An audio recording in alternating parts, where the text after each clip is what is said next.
Здравейте, приятели! Както виждате, днес съм без грим. Причината за това, което е, че днешното видео ще бъде малко по-различно от по принцип видеята, които правя за вас. Много съм развълнувана, тъй като по принцип не правя видеа тип първо впечатление, но днес това ще е първото такова за изобщо канала ми. Надявам се да го направя добре, надявам се и на вас да ви хареса и да ви е полезно. Причината, поради която правя това видео, е защото вчера бях в една от дрогериите и видях, че Catrice са излезли с нова колекция. Между другото, в дрогериите има доста интересни неща, които сега наскоро са излезли почти всички марки имат нови колекции, които така на пръв поглед нещата изглеждат доста интересни, но на Catrice колекцията, която видях, беше доста интересна, защото цялата горе-долу беше свързана с блестящата кожа, с хайлайт, с блестящи продукти за така нататък. И това, което аз взех от продуктите, беше тази база за грим, която се казва Illuminating Serum Primer. За съжаление взех само този продукт, защото продуктите бяха интересни, имаше доста гелообразни, кремообразни хайлайтери, но част от тях ми се сториха доста тъмни за моята кожа, защото аз съм с доста светла кожа. Така че единственият продукт, който взех, беше този, като цена най-скъпия продукт от колекцията беше около 12-13 лева, т.е. това беше, мисля, че към 10. И първото нещо, което мога да кажа, е, че опаковката изглежда прекрасно. Изобщо не изглежда като продукт, който струва 10 лева. Тази част е стъклена. Тази част, както виждате, е в розово злато. Обожавам розово злато в момента. И като цяло опаковката изглежда доста скъпа, доста луксозна, даже бих казала. Изглежда доста добре. Самият продукт не е с помпичка, а е по този начин. На английски се казва Dropper, но на български не знам точно как да го преведа. По принцип си го взех, защото аз имам още една база на Catrice, която по същия начин е озаряваща. Това е ето тази Catrice Prime and Fine Beauty Fine Primer и точно тази е розовата озаряваща. Много я харесвам, използвам я от много време. И обаче има доста голяма разлика между тях, защото тази остава мазна върху кожата и това на мен принципно много ми помага, когато кожата ми е суха или уморена или стана, когато не съм спала. Много харесвам този продукт, затова днес ще тествам всъщност този продукт само на половината лице и ще използвам другата половина, този, за да видя всъщност дали има разлика, защото ако го използвам на цялото лице, може да не видя точно каква е разликата. Окей, първо ще сложа на, да кажем, дясната ми половина. Ще изберем дясната половина, за да тестваме този продукт. И честно казано, не съм сигурна как да го нанеса точно. Мисля да си го...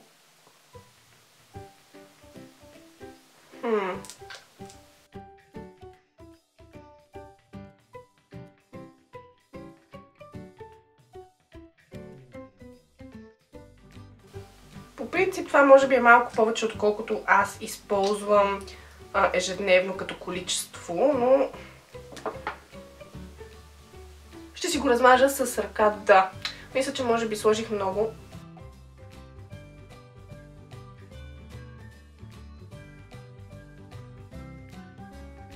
По принцип аз си пестя доста повече продуктите, не използвам толкова много, но ще знаем, че за следващия път ще използваме по-малко. Мисля, че буквално една капка би трябвало да ви стигне поне за половината лице.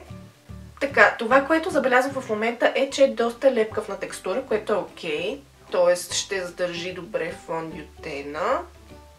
И този не остава мазан на кожата. Този попива и остава този лепкав филм върху кожата. Окей. И на другата част ще си използвам моя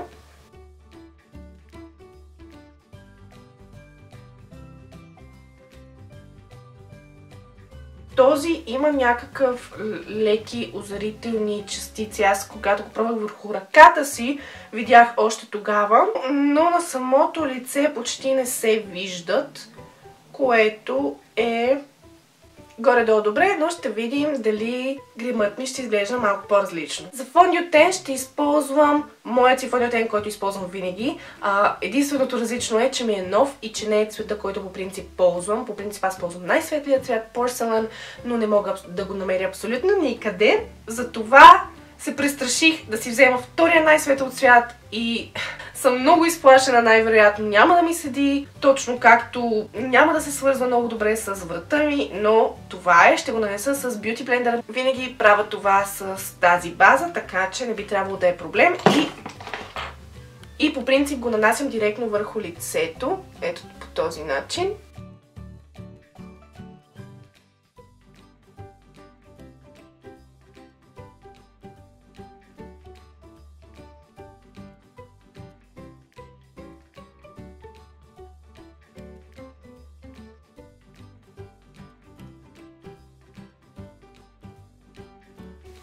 Добре, готови сме с фондютена. Сега искам много отблизо да видя каква е разликата.